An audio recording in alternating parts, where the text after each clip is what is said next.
Kenya has started a journey to ensure green transition of the construction sector to reduce carbon emissions to net zero by 2030.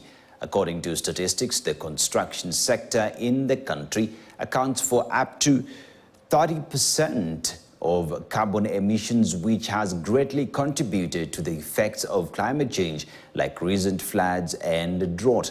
Speaking when she officially opened the National Forum on Buildings and Climate Change in Kenya, Cabinet Secretary Alice Wahome said there is need for a regulatory framework to ensure this happens by 2030. Yeah, we're going to be stuck with infrastructure that doesn't have the resilience to cope with a warming world.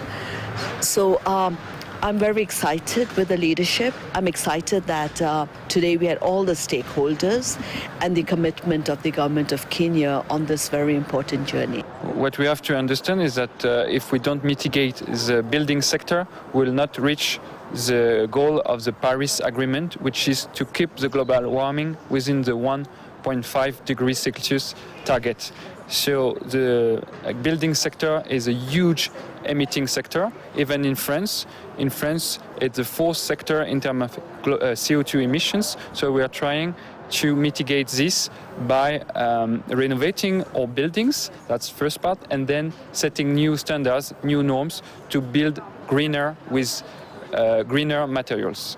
I think the conversation is how we can now quickly mitigate and what are the steps that we need to do, both at policy level, administrative level, financing level, because everything that we agree then has to be supported by budgeting.